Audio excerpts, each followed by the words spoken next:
ಆತ್ಮೀಯ ವಿದ್ಯಾರ್ಥಿಗಳೇ, ಅಧ್ಯಾಯ ರಾಸಾಯನಿಕ ಕ್ರಿಯೆಗಳು ಮತ್ತು ಸಮೀಕರಣಗಳು ಈ ಅಧ್ಯಾಯದ ಮುಂದುವರಿದ ಭಾಗವನ್ನ ಈ 2ನೇ ಅವಧಿಯಲ್ಲಿ ತಿಳಿದುಕೊಳ್ಳೋಣ. ಈ ಅವಧಿಯಲ್ಲಿ ನಾವು ತಿಳಿದುಕೊಳ್ಳುವಂತ ಕಲಿಕಾಂಶಗಳು ರಾಸಾಯನಿಕ ಸಮೀಕರಣಗಳು, ನಂತರ ರಾಸಾಯನಿಕ ಸಮೀಕರಣವನ್ನು ಬರೆಯುವುದು, ಮೂರನೇದಾಗಿ ಸರಿದೂಗಿಸಿದ ರಾಸಾಯನಿಕ ಸಮೀಕರಣಗಳು. ಇವುಗಳ ಬಗ್ಗೆ ಇವತ್ತು ತಿಳಿದುಕೊಳ್ಳೋಣ. ವಿದ್ಯಾರ್ಥಿಗಳೇ, ಮೊದಲನೇದಾಗಿ ರಾಸಾಯನಿಕ ಸಮೀಕರಣಗಳು.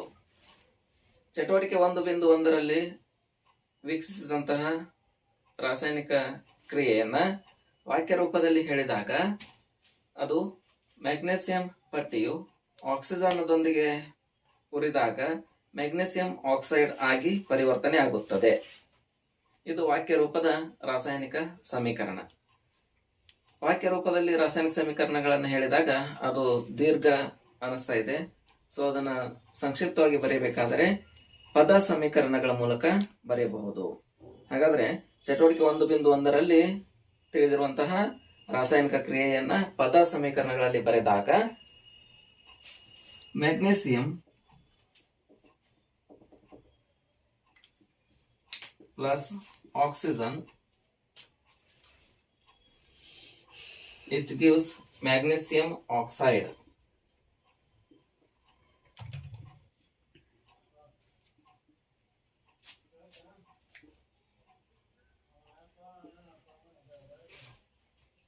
ಸೊ ಈ ಸಮೀಕರಣದಲ್ಲಿ ಮ್ಯಾಗ್ನೆಸಿಯಂ ಮತ್ತು ಆಕ್ಸಿಜನ್ ಎಂಬ ಪರಮಾಣುಗಳು ಪ್ರತಿವರ್ತಕಗಳಾಗಿವೆ.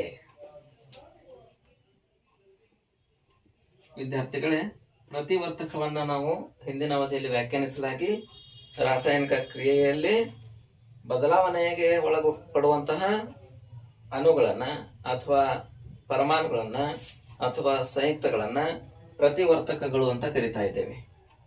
ಈ ಪ್ರತಿವರ್ತಕಗಳ ನಡುವೆ ಸಂಯೋಗ ಆಗಿದೆ ಎಂಬುದನ್ನ ಸಂಕಲನ ಚಿಹ್ನೆ ಪ್ರತಿನಿಧಿಸ್ತಾ ಇದೆ. ಹಾಗೆ ಪ್ರತಿವರ್ತಕಗಳನ್ನ ಬಾಣದ ಗುರುತಿನ ಎಡಭಾಗದಲ್ಲಿ ಬರಿತಾ ಇದ್ದೀವಿ. ಅದನ್ನ ಸಂಕ್ಷಿಪ್ತವಾಗಿ LHS ಅಂತ ಬರಿತೀವಿ. LHS ಅಂದ್ರೆ ಲೆಫ್ಟ್ ಹ್ಯಾಂಡ್ ಸೈಡ್ ಅಂತ ಅರ್ಥ. ಇನ್ನು ಎರಡು ಪ್ರತಿವರ್ತಕಗಳ ನಡುವೆ ರಾಸಾಯನಿಕ ಕ್ರಿಯೆ ಏರ್ಪಟ್ಟಿದೆ, ಕ್ರಿಯೆ ಜರುಗಿದೆ ಅನ್ನೋದನ್ನ ಬಾಣದ ಗುರುತು ಸೂಚಿಸ್ತಾ ಇದೆ. ಹಾಗೆ ಬಾಣದ ಗುರುತಿನ ಬಲಭಾಗದಲ್ಲಿ ಉತ್ಪನ್ನಗಳನ್ನ ಬರಿತಾ ಇದ್ದೀವಿ. ಈ ರಾಸಾಯನಿಕ ಸಮೀಕರಣಗಳಲ್ಲಿ ಉತ್ಪನ್ನ ಮ್ಯಾಗ್ನೆಸಿಯಂ ಆಕ್ಸೈಡ್ ಆಗಿದೆ. ಉತ್ಪನ್ನ ಎಂದರೇನು ಎಂಬುದನ್ನು ನಾವು ತಿಳಿದಿದ್ದೇವೆ. 2 ಅಥವಾ 2ಕ್ಕಿಂತ ಹೆಚ್ಚು ಪ್ರತಿವರ್ತಕಗಳು ಸೇರಿ ಹೊಸ ಸಂಯುಕ್ತ ಉಂಟಾಗುವುದನ್ನ ಉತ್ಪನ್ನ ಅಂತ ಕರಿತಾ ಇದ್ದೀವಿ. ಇಲ್ಲಿ ಮ್ಯಾಗ್ನೆಸಿಯಂ ಮತ್ತು ಆಕ್ಸಿಜನ್ ಎಂಬ ಪ್ರತಿವರ್ತಕಗಳು ಸಂಯೋಗವಾಗಿ ರಾಸಾಯನಿಕ ಕ್ರಿಯೆಗೆ ಒಳಪಟ್ಟು ಮ್ಯಾಗ್ನೆಸಿಯಂ ಆಕ್ಸೈಡ್ ಎಂಬ ಉತ್ಪನ್ನ ದೊರೆತಾ ಇದೆ. ಇದನ್ನ ಬಲಭಾಗದಲ್ಲಿ ಬರಿತಾ ಇದ್ದೀವಿ. ಬಾಣದ ಗುರುತಿನ ಬಲಭಾಗದಲ್ಲಿ RHS ಅಂತ ಬರಿತಾ ಇದ್ದೀವಿ. RHS ಅಂದ್ರೆ ರೈಟ್ ಹ್ಯಾಂಡ್ ಸೈಡ್ ಅಂತ ಅರ್ಥ. ರಾಸಾಯನಿಕ ಸಮೀಕರಣವನ್ನು ಬರೀಬೇಕಾದಾಗ ಈ ಬಾಣದ ಗುರುತನ್ನ ಉತ್ಪನ್ನಗಳತ್ತ ಮುಖ ಮಾಡಿ ಬರಿತಾ ಇದ್ದೇವೆ. ಹಾಗೆ ರಾಸಾಯನಿಕ ಕ್ರಿಯೆ ನಡೆಯುವ ದಿಕ್ಕನ್ನು ಕೂಡ ಇದು ಸೂಚಿಸ್ತಾ ಇದೆ. ಈ ರೀತಿಯಾಗಿ ನಾವು ಪದ ಸಮೀಕರಣವನ್ನ ಬರೆಯಲಾಗ್ತಾ ಇದೆ. ರಾಸಾಯನಿಕ ಸಮೀಕರಣಗಳನ್ನ ಪದ ಸಮೀಕರಣಗಳಲ್ಲಿ ಬರೆದ ನಂತರ ಅದನ್ನು ಇನ್ನೂ ಸಂಕ್ಷಿಪ್ತವಾಗಿ ಸರಳವಾಗಿ ಬರೀಲಿಕ್ಕೆ ಸಾಧ್ಯವಿದೆ.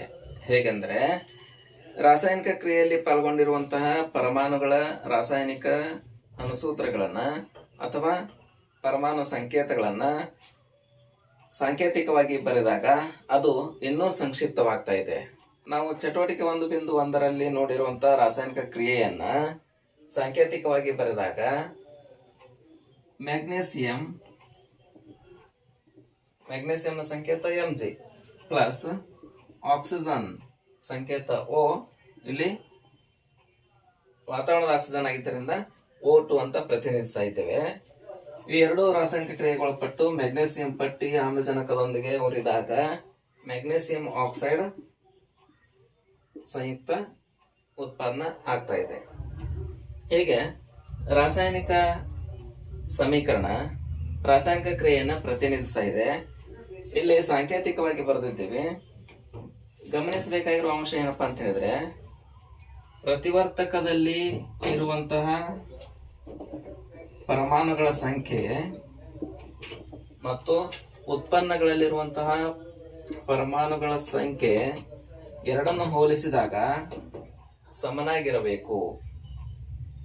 ಅಂದಾಗ ಮಾತ್ರ ಅದು ಸರಿದೂಗಿಸಿದ ರಾಸಾಯನಿಕ ಸಮೀಕರಣ. ಎಡಬದಿಯಲ್ಲಿರುವಂತಹ LHS ದಲ್ಲಿರುವಂತಹ ಪರಮಾಣುಗಳ ಸಂಖ್ಯೆಗೆ RHS ದಲ್ಲಿರುವಂತಹ ಪರಮಾಣುಗಳ ಸಂಖ್ಯೆ ಸಮನಾಗಿದ್ದರೆ ಸರಿದೂಗಿಸಿದ ರಾಸಾಯನಿಕ ಸಮೀಕರಣ. ಇಲ್ಲದಿದ್ದರೆ ಅದು ಸರಿದೂಗಿಸದೇ ಇರುವಂತಹ ರಾಸಾಯನಿಕ ಸಮೀಕರಣ ಆಗ್ತಾ ಇದೆ. ಈ ಸಮೀಕರಣವನ್ನು ಗಮನಿಸಿದಾಗ ಮ್ಯಾಗ್ನೇಸಿಯಂನ ಪರಮಾಣುಗಳು ಒಂದಿದೆ, ಆಮ್ಲಜನಕದ ಪರಮಾಣು ಎರಡಿದ್ದವು. ಸೊ ಕ್ರಿಯೆ ಏರ್ಪಟ್ಟಾಗ ಉಂಟಾದ ಮ್ಯಾಗ್ನೇಸಿಯಂ ಆಕ್ಸೈಡ್ ನಲ್ಲಿ ಮ್ಯಾಗ್ನೇಸಿಯಂ ಪರಮಾಣು 1, ಆಕ್ಸಿಜನ್ ಪರಮಾಣು 1. ಸೊ ಇಲ್ಲಿ ಎಡಬದಿಯಲ್ಲಿರುವಂತಹ ಪರಮಾಣುಗಳ ಸಂಖ್ಯೆಗೆ ಬಲಬದಿಯಲ್ಲಿರುವಂತಹ ಪರಮಾಣುಗಳ ಸಂಖ್ಯೆಗೆ ಹೋಲಿಕೆ ಆಗಿಲ್ಲ. ಸೊ ಇದು ಒಂದು ಕಚ್ಚಾ ಸಮೀಕರಣ ಆಗಿದೆ, ಸರಿದೂಗಿಸದೇ ಇರುವ ರಾಸಾಯನಿಕ ಸಮೀಕರಣ ಆಗಿದೆ. ಇನ್ನು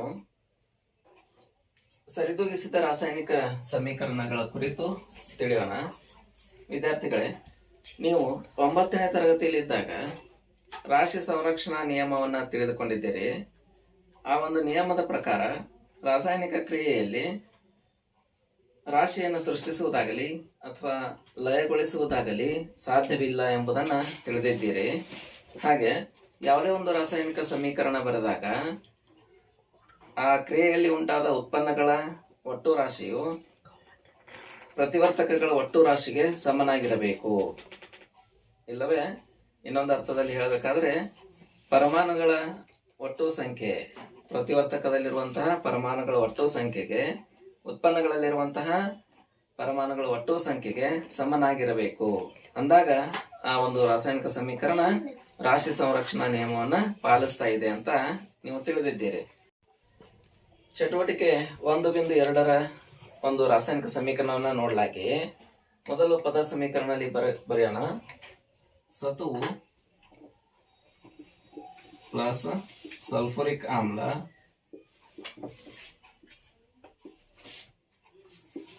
ಇಟ್ ಗಿವ್ಸ್ ಸತುವಿನ ಸಲ್ಫೇಟ್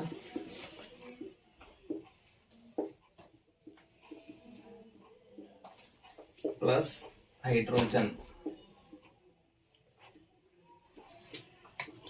ಇದು ಚಟುವಟಿಕೆ 1.2ರ ಪದ ಸಮೀಕರಣ.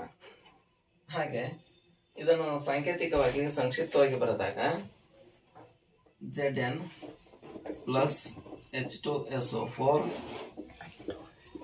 it gives ZnSO4 plus H2. ಹಾಗಾದರೆ ಈ ರಾಸಾಯನಿಕ ಸಮೀಕರಣ ರಾಶಿ ಸಂರಕ್ಷಣಾ ನಿಯಮವನ್ನು ಪಾಲಿಸದೇ ಇಲ್ಲೋ ಅನ್ನೋದನ್ನ ಪರೀಕ್ಷಿಸೋಣ. ಇದು ಸರಿದೂಗಿಸಿದ್ದಾಗಿದ್ದರೆ ಇದು ಸರಿಯಾಗಿರುವಂತಹ ಸರಿದೂಗಿಸಿದ ರಾಸಾಯನಿಕ ಸಮೀಕರಣ, ಇಲ್ಲದಿದ್ದಲ್ಲಿ ಇದನ್ನು ಸರಿದೂಗಿಸಬೇಕಾಗುತ್ತೆ. ಪರೀಕ್ಷೆ ಮಾಡೋಣ. ನಿಯಮದ ಪ್ರಕಾರ ಪ್ರತಿವರ್ತಕಗಳಲ್ಲಿರುವಂತಹ ಪರಮಾಣುಗಳ ಒಟ್ಟು ರಾಶಿ ಉತ್ಪನ್ನಗಳಲ್ಲಿರುವಂತಹ ಪರಮಾಣುಗಳ ಒಟ್ಟು ರಾಶಿಗೆ ಸಮನಾಗಿರ್ಬೇಕಾಗುತ್ತೆ. ಇಲ್ಲಿ ಮೊದಲದಾಗಿ ಧಾತುಗಳನ್ನ ಬರೆದುಕೊಳ್ಳೋಣ. ಕ್ರಿಯೆಯಲ್ಲಿ ಪಾಲ್ಗೊಂಡಿರುವಂತಹ ಧಾತುಗಳು. ಮೊದಲನೇದು Zn, ಎರಡನೇದಾಗಿ ಜಲಜನಕ H, ಹಾಗೆ ಮೂರನೇದಾಗಿ ಗಂಧಕ S, ನಾಲ್ಕನೇದಾಗಿ ಆಮ್ಲಜನಕ O. ಇವು ರಾಸಾಯನಿಕ ಕ್ರಿಯೆಯಲ್ಲಿ ಪಾಲ್ಗೊಂಡಿರುವ ಪರಮಾಣುಗಳು. ಪ್ರತಿವರ್ತಕದಲ್ಲಿ ಇವುಗಳ ಒಂದು ಸಂಖ್ಯೆಯನ್ನು ನೋಡೋಣ. ಸತುವಿನ ಪರಮಾಣುಗಳು ಪ್ರತಿವರ್ತಕದಲ್ಲಿ 1 ಇದೆ. ಹಾಗೆ ಜಲಜನಕದ ಪರಮಾಣುಗಳು 2 ಇದಾವು. ಸಲ್ಫರ್ ಗಂಧಕದ ಪರಮಾಣುಗಳು 1 ಇದೆ. ಆಮ್ಲಜನಕದ ಪರಮಾಣುಗಳು 4 ಇದಾವೆ. ಹಾಗೆ ಉತ್ಪನ್ನಗಳಲ್ಲಿರುವಂತ ಇದೇ ಪರಮಾಣುಗಳ ಸಂಖ್ಯೆಯನ್ನ ಲೆಕ್ಕ ಹಾಕೋಣ. ಸತುವಿನ ಪರಮಾಣುಗಳು 1, ಜಲಜನಕದ ಪರಮಾಣುಗಳು ಇಲ್ಲಿ 2, ನಂತರ ಗಂಧಕದ ಪರಮಾಣು ಅಥವಾ ಸಲ್ಫರ್ ಪರಮಾಣು ಉತ್ಪನ್ನದಲ್ಲಿ 1 ಇದೆ.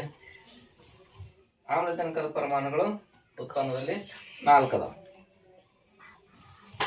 ರಾಶಿ ಸಂರಕ್ಷಣಾ ನಿಯಮದ ಪ್ರಕಾರ ಉತ್ಪನ್ನಗಳಲ್ಲಿರುವಂತಹ ಪ್ರತಿವರ್ತಕಗಳ ಪರಮಾಣುಗಳ ಸಂಖ್ಯೆಗೆ ಪ್ರತಿವರ್ತಕದಲ್ಲಿರುವಂತಹ ಪರಮಾಣುಗಳ ಸಂಖ್ಯೆ ಸಮನಾಗಿದ್ದರೆ ಅದು ಸರಿದೂಗಿಸಿದ ರಾಸಾಯನಿಕ ಸಮೀಕರಣ. ಇಲ್ಲಿ ನೋಡಲಾಗಿ ಪ್ರತಿವರ್ತಕದಲ್ಲಿ ಸತು 1 ಇದೆ, ಉತ್ಪನ್ನದಲ್ಲಿ 1 ಪರಮಾಣುಗಳಿವೆ. ಹಾಗೆ ಜಲಜನಕದ ಪರಮಾಣುಗಳು ಪ್ರತಿವರ್ತಕದಲ್ಲಿ 2, ಉತ್ಪನ್ನಗಳಲ್ಲೂ ಸಹಿತ 2 ಸಮನಾಗಿದೆ. ಗಂಧಕದ ಪರಮಾಣುಗಳು ಪ್ರತಿವರ್ತಕದಲ್ಲಿ 1, ಉತ್ಪನ್ನಗಳಲ್ಲಿ 1 ಇದೆ. ಆಮ್ಲಜನಕದ ಪರಮಾಣುಗಳು ಪ್ರತಿವರ್ತಕದಲ್ಲಿ 4 ಇದಾವೆ, ಸೊ ಉತ್ಪನ್ನಗಳಲ್ಲಿ ಕೂಡ 4 ಅದಾವೆ. ಇಲ್ಲಿ 2 ಪರಮಾಣುಗಳ ಸಂಖ್ಯೆ ಹೋಲಿಕೆ ಆಗಿದ್ದರಿಂದ LHS is equal to RHS ಅಂದ್ರೆ ಪ್ರತಿವರ್ತಕಗಳ ಪರಮಾಣುಗಳ ಸಂಖ್ಯೆಗೆ ಉತ್ಪನ್ನಗಳ ಪರಮಾಣು ಸಂಖ್ಯೆ ಸರಿಯಾಗಿರೋದ್ರಿಂದ ಚಟುವಟಿಕೆ 1.2 ರಾಸಾಯನಿಕ ಸಮೀಕರಣ ಒಂದು ಸರಿದೂಗಿಸಿದ ರಾಸಾಯನಿಕ ಸಮೀಕರಣ ಆಗಿದೆ. ವಿದ್ಯಾರ್ಥಿಗಳೇ, ಇಲ್ಲಿ ಒಂದು ರಾಸಾಯನಿಕ ಸಮೀಕರಣವನ್ನ ಕೊಟ್ಟಿದ್ದಾರೆ. ಈ ಸಮೀಕರಣವು ಸರಿದೂಗಿಸಿದ ರಾಸಾಯನಿಕ ಸಮೀಕರಣ ಆಗಿದೆಯೋ ಅಥವಾ ಸರಿದೂಗಿಸಬೇಕಾಗಿದೆಯೋ ಎಂಬುದನ್ನ ಪರೀಕ್ಷಿಸೋಣ. ಮೊದಲನೇದಾಗಿ ಸಮೀಕರಣ ಆಗಿದೆ Fe plus H2O it gives Fe3O4 plus H2. ಸರಿದೂಗಿಸಿದ ರಾಸಾಯನಿಕ ಸಮೀಕರಣ ಅಂತ ಹೇಳಬೇಕಾದ್ರೆ ಅದು ರಾಶಿ ಸಂರಕ್ಷಣಾ ನಿಯಮವನ್ನ ಪಾಲಿಸಬೇಕಾಗ್ತಾ ಇದೆ. ಇಲ್ಲಿ ರಾಶಿ ಸಂರಕ್ಷಣಾ ನಿಯಮದ ಪ್ರಕಾರ ಉತ್ಪನ್ನಗಳಲ್ಲಿರುವಂತಹ ಪರಮಾಣುಗಳ ಒಟ್ಟು ಸಂಖ್ಯೆ ಪ್ರತಿವರ್ತಕದಲ್ಲಿರುವಂತಹ ಪರಮಾಣುಗಳ ಒಟ್ಟು ಸಂಖ್ಯೆಗೆ ಸಮನಾಗಿರಬೇಕಾಗತ್ತೆ. ಇಲ್ಲಿ ನೋಡಿದಾಗ ಪ್ರತಿವರ್ತಕದಲ್ಲಿ ಕಬ್ಬಿಣದ ಪರಮಾಣುಗಳು 1 ಇದ್ದರೆ ಉತ್ಪನ್ನದಲ್ಲಿ ಕಬ್ಬಿಣದ ಪರಮಾಣುಗಳು 3 ಅದಾವು. ನಮಗೆ ಮೇಲ್ನೋಟದಲ್ಲಿ ಗೊತ್ತಾಗ್ತಾ ಇದೆ ಇದು ಸರಿದೂಗಿಸದೇ ಇರುವ ರಾಸಾಯನಿಕ ಸಮೀಕರಣ. ಸೊ ಇದನ್ನ ಸರಿದೂಗಿಸಬೇಕಾಗಿದೆ. ಪ್ರತಿವರ್ತಕ ಮತ್ತು ಉತ್ಪನ್ನದಲ್ಲಿರುವಂತಹ ಪರಮಾಣುಗಳನ್ನ ಮೊದಲು ಬರೆದುಕೊಳ್ಳೋಣ. ಮೊದಲನೇ ಧಾತು ಪ್ರತಿವರ್ತಕದಲ್ಲಿ Fe, ಎರಡನೇದಾಗಿ H ಜಲಜನಕ, ಹಾಗೆ ರಾಸಾಯನಿಕ ಕ್ರಿಯೆಯಲ್ಲಿ ಪಾಲ್ಗೊಂಡಿರುವ ಮತ್ತೊಂದು ಧಾತು ಆಮ್ಲಜನಕ. ಈ 3 ಧಾತುಗಳನ್ನು ಬರೆದುಕೊಂಡು ಹಂತಗಳಲ್ಲಿ ಹೇಳಿದಂತೆ ಪ್ರತಿವರ್ತಕದಲ್ಲಿರುವಂತಹ ಪರಮಾಣುಗಳ ಸಂಖ್ಯೆಯನ್ನ ಲೆಕ್ಕ ಹಾಕೋಣ. ಪ್ರತಿವರ್ತಕದಲ್ಲಿ ಮೊದಲದ ಕಬ್ಬಿಣದ ಪರಮಾಣುಗಳು 1 ಇದಾವು. ಹಾಗೆ ಜಲಜನಕದ ಪರಮಾಣುಗಳು 2 ಅದಾವು. ಆಮ್ಲಜನಕದ ಪರಮಾಣುಗಳು 1 ಇದೆ. ಹಾಗೆ ಉತ್ಪನ್ನಗಳಲ್ಲಿ ಆ ಧಾತುಗಳನ್ನ ಲೆಕ್ಕ ಹಾಕೋಣ. ಉತ್ಪನ್ನಗಳಲ್ಲಿ ಕಬ್ಬಿಣದ ಪರಮಾಣುಗಳು 3 ಅದಾವು. ನೆಕ್ಸ್ಟ್ ಜಲಜನಕದ ಪರಮಾಣುಗಳು 2 ಅದಾವು. ಹಾಗೆ ಆಮ್ಲಜನಕದ ಪರಮಾಣುಗಳು 4 ಅದಾವು. ಇಲ್ಲಿ ಈ ರಾಸಾಯನಿಕ ಸಮೀಕರಣನ ಸರಿದೂಗಿಸಬೇಕಾದ್ರೆ ಮೊದಲು ಯಾವ ಪರಮಾಣುಗಳ ಸಂಖ್ಯೆ ಗರಿಷ್ಠವಾಗಿದೆ ಆ ಪರಮಾಣುಗಳಿಂದ ಪ್ರಾರಂಭಿಸಬೇಕಾಗ್ತಾ ಇದೆ. ಅದು ಪ್ರತಿವರ್ತಕದಲ್ಲಾಗಿರ್ಬೋದು ಅಥವಾ ಉತ್ಪನ್ನದಲ್ಲಾದ್ರೂ ಆಗಿರಬಹುದು.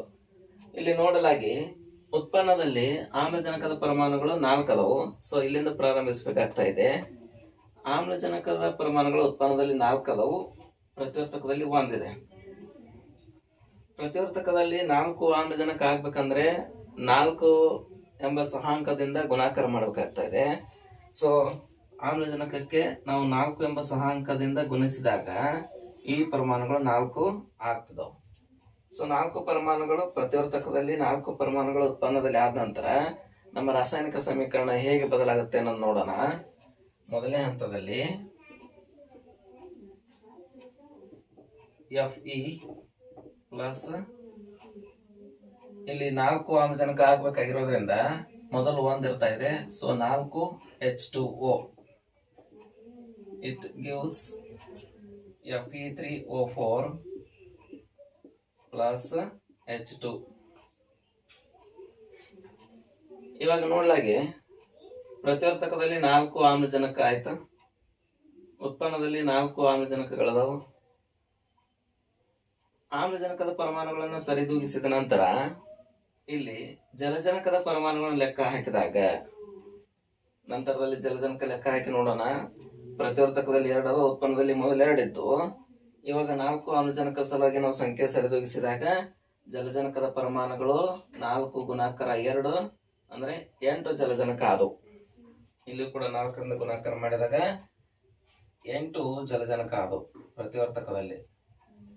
ಸೊ ಉತ್ಪನ್ನದಲ್ಲಿ ಜಲಜನಕ 2 ಅದಾವ ಪರಮಾಣುಗಳು. ಇದು 8 ಆಗ್ಬೇಕಂದ್ರೆ ಇದಕ್ಕೂ ಕೂಡ 4 ಸಹಾಂಕದಿಂದ ಗುಣಿಸ್ಬೇಕಾಗ್ತಾ ಇದೆ. ಇಲ್ಲಿ 4 ಸಹಾಂಕದಿಂದ ಗುಣಾಕಾರ ಮಾಡಿದಾಗ ಉತ್ಪನ್ನದಲ್ಲಿ ಸಹಿತ ಜಲಜನಕ ಪರಮಾಣುಗಳು 8 ಆಗ್ತಾವ. ಸೊ ನಾವು ಈ 4ಅನ್ನ ಗುಣಿಸಿದಾಗ ನಮ್ಮ ರಾಸಾಯನಿಕ ಸಮೀಕರಣ ಏನಾಗ್ತದಪ್ಪ ಅಂದ್ರೆ 2ನೇ ಹಂತದಲ್ಲಿ Fe plus 4H2O, it gives Fe3O4 plus 4H2. So ಇಲ್ಲಿ ಮೊದಲನೇದಲ್ಲಿ ಆಮ್ಲಜನಕ ಸರಿಯಾಗಿತ್ತು, ಇಲ್ಲಿ ಜಲಜನಕ ಪರಮಾಣುಗಳು ಸರಿಯಾದವು. ಹಾಗೆ ಇನ್ನು ಮತ್ತೊಂದು ಧಾತು ಕಬ್ಬಿಣದ ಪರಮಾಣು ಪ್ರತಿವರ್ತಕದಲ್ಲಿ 1 ಇದೆ, ಉತ್ಪನ್ನದಲ್ಲಿ 3 ಅದಾವು. ಸೊ ನಾವು ಪ್ರತಿವರ್ತಕದಲ್ಲಿ 3 ಪರಮಾಣು ಆಗ್ಬೇಕಂದ್ರೆ 3 ಸಹಾಂಕದಿಂದ ಗುಣಾಕಾರ ಮಾಡಬೇಕಾಗ್ತದೆ. ಆಗ 3 ಪ್ರತಿವರ್ತಕದಲ್ಲಿ ಕಬ್ಬಿಣ ಆಗ್ತಾ ಇದೆ, ಉತ್ಪನ್ನದಲ್ಲಿ 3 ಅದ. ಇಲ್ಲಿ ನಾವು ಗುಣಾಕಾರ ಮಾಡಿದಂತಹ ಸಮೀಕರಣ ಬರೆದಾಗ 3ನೇ ಹಂತದಲ್ಲಿ 3 Fe plus 4 H2O, it gives Fe3O4 plus 4H2. ಇಲ್ಲಿ ಕಬ್ಬಿಣದ ಪರಮಾಣುಗಳನ್ನ ಸರಿದೂಗಿಸಿದ್ದೇವೆ. ಹಾಗಾದ್ರೆ ಮತ್ತೊಮ್ಮೆ ಪರಿಶೀಲಿಸಲಾಗಿ ರಾಶಿ ಸಂರಕ್ಷಣಾ ನಿಯಮದ ಪ್ರಕಾರ ಪ್ರತಿವರ್ತಕ ಮತ್ತು ಉತ್ಪನ್ನಗಳಲ್ಲಿರುವಂತಹ ಪರಮಾಣುಗಳ ಸಂಖ್ಯೆ ಸಮನಾಗಿರ್ಬೇಕಾಗ್ತಾ ಇದೆ. ಸೊ ಕಬ್ಬಿಣದ ಪರಮಾಣು ಪ್ರತಿವರ್ತಕದಲ್ಲಿ 3 ಆಗಿದಾವು, ಉತ್ಪನ್ನದಲ್ಲಿ 3 ಅದಾವು. ಜಲಜನಕದ ಪರಮಾಣು 8 ಇದಾವು ಪ್ರತಿವರ್ತಕದಲ್ಲಿ, ಉತ್ಪನ್ನದಲ್ಲೂ 8 ಆಗಿದಾವು. ಆಮ್ಲಜನಕದ ಪರಮಾಣುಗಳು 4 ಪ್ರತಿವರ್ತಕದಲ್ಲಿ, ಉತ್ಪನ್ನದಲ್ಲಿ 4. ಹಾಗೆ ಇಲ್ಲಿ ನೋಡಿದಾಗ 3Fe plus 4H2O, it gives Fe3O4 plus 4H2. ಇದು ಸಂಪೂರ್ಣವಾಗಿ ಸರಿದೂಗಿಸಿದ ರಾಸಾಯನಿಕ ಸಮೀಕರಣ. ಹೀಗೆ ನಾವು ರಾಸಾಯನಿಕ ಸಮೀಕರಣಗಳನ್ನ ಸರಿದೂಗಿಸಬೇಕಾಗತ್ತೆ. ವಿದ್ಯಾರ್ಥಿಗಳೇ, ಇಲ್ಲಿ ಕೆಲವು ರಾಸಾಯನಿಕ ಸಮೀಕರಣಗಳನ್ನು ಕೊಟ್ಟಿದ್ದಾರೆ. ಇವು ಸರಿದೂಗಿಸಿದ ರಾಸಾಯನಿಕ ಸಮೀಕರಣಗಳಾಗಿವೆ. ಇವುಗಳಲ್ಲಿ ಪ್ರತಿವರ್ತಕ ಮತ್ತು ಉತ್ಪನ್ನಗಳ ಕೆಳಗೆ ಅವುಗಳ ಭೌತ ಸ್ಥಿತಿಗಳ ಸಂಕೇತವನ್ನ ಬರೆದಿದ್ದಾರೆ. ಯಾಕಂದ್ರೆ ಸರಿದೂಗಿಸಿದ ರಾಸಾಯನಿಕ ಸಮೀಕರಣವನ್ನ ಇನ್ನಷ್ಟು ಅರ್ಥಪೂರ್ಣವಾಗಿಸಲು ಅವುಗಳ ಒಂದು ಭೌತ ಸ್ಥಿತಿಗಳ ಸಂಕೇತಗಳನ್ನ ಬರೆಯುವುದು ಬಹಳಷ್ಟು ಸೂಕ್ತವಾಗಿರುವಂತದ್ದು. ಹಾಗೆ ಇಲ್ಲಿ ಗಮನಿಸಿದಾಗ ಮೊದಲನೇ ಸಮೀಕರಣ ನೋಡಿದಾಗ 3Fe in solid state plus 4H2O in gaseous state, it gives Fe3O4 in solid state plus 4H2 in gaseous state ಅಂತ ಕೊಟ್ಟಿದ್ದಾರೆ. ಇದರರ್ಥ ಇಲ್ಲಿ ನಾವು ನೋಡ್ಲಾಗಿ ಎಸ್ ಎಂದರೆ ಘನ ಸ್ಥಿತಿಯಲ್ಲಿ ಇರುವುದನ್ನು ಸೂಚಿಸ್ತಾ ಇದೆ.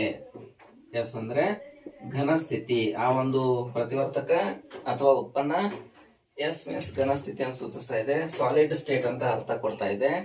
ಹಾಗೆ ಇನ್ನು H2O ಕೆಳಗೆ ಗಮನಿಸಿ ಜಿ ಅಂತ ಬರೆದಿದ್ದಾರೆ.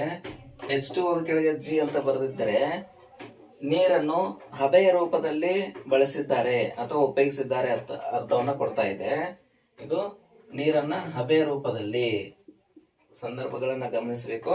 ಇನ್ನು ಕೆಲವೊಂದ್ ಕಡೆ ಜಿ ಬರೆದಿದ್ದಾರೆ ಇಲ್ಲಿ 2ನೇ ಸಮೀಕರಣದಲ್ಲಿ. ಇದು ಕೆಲವೊಂದು ಸಂದರ್ಭದಲ್ಲಿ ಹಬೆ ಅಂತ ಅರ್ಥ ಕೊಟ್ರೆ, ಇನ್ನು ಕೆಲವು ಸಂದರ್ಭದಲ್ಲಿ ಅನಿಲ ಸ್ಥಿತಿ ಅಂತ ಅರ್ಥವನ್ನು ಕೊಡ್ತಾ ಇದೆ. ಸ್ಮಾಲ್ ಲೆಟರ್ ಜಿ ಅಂದ್ರೆ ಗ್ಯಾಸಿಯಸ್ ಸ್ಟೇಟ್ ಅಂತ ಅರ್ಥ ಮಾಡ್ಕೋಬೇಕಾಗುತ್ತೆ. ಎಲ್ ಎಂಬುದನ್ನ ಸೂಚಿಸಿದ್ದಾರೆ. ಎಲ್ ಅಂದ್ರೆ ಇದರ ಸಂಕೇತ ಎಲ್ ಮೀನ್ಸ್ ಲಿಕ್ವಿಡ್, ಅಂದ್ರೆ ಆ ಒಂದು ಪ್ರತಿವರ್ತಕ ಅಥವಾ ಉತ್ಪನ್ನ ದ್ರವ ಸ್ಥಿತಿಯಲ್ಲಿ ಇದೆ ಅಂತ ಅರ್ಥ ಕೊಡ್ತಾ ಇದೆ. ಹಾಗೆ ಕೆಲವೊಮ್ಮೆ AQ ಅಂತ ಸೂಚಿಸಿದ್ದಾರೆ, ಇಲ್ಲಿ ಗಮನಿಸಬಹುದು. 6CO2 ಇನ್ ಅಕ್ವೇಸ್ ಸ್ಟೇಟ್. AQ ಅಂತ ಹೇಳಿದ್ರೆ ದ್ರಾವಣ ರೂಪದಲ್ಲಿ ಆ ಒಂದು ಪ್ರತಿವರ್ತಕ ಅಥವಾ ಉತ್ಪನ್ನ ನೀರಲ್ಲಿ ದ್ರಾವಣ ಸ್ಥಿತಿಯಲ್ಲಿದ್ದರೆ ಅದನ್ನ AQ ಅಂತ ಬರೀತಿದ್ದಾರೆ. ಇದು ಅಂದ್ರೆ ಜಲೀಯ ಅನ್ನುವ ಅರ್ಥವನ್ನ ಕೊಡ್ತಾ ಇದೆ. AQ ಅಂದ್ರೆ ಅಕ್ವೇಸ್ ಅಂತ ಕರಿತಾ ಇದೆ, ಅಕ್ವೇಸ್ ಸ್ಟೇಟ್. ಹಾಗೆ ಇಲ್ಲಿ ಕೆಲವೊಮ್ಮೆ ರಾಸಾಯನಿಕ ಕ್ರಿಯೆಗಳು ಜರುಗಬೇಕಾದ್ರೆ ಉಷ್ಣತೆ ಮತ್ತು ಕೆಲವೊಮ್ಮೆ ಒತ್ತಡ, ಇನ್ನು ಕೆಲವೊಮ್ಮೆ ಕ್ರಿಯಾವರ್ಧಕಗಳನ್ನ ಬಳಸಿರ್ತಾರೆ.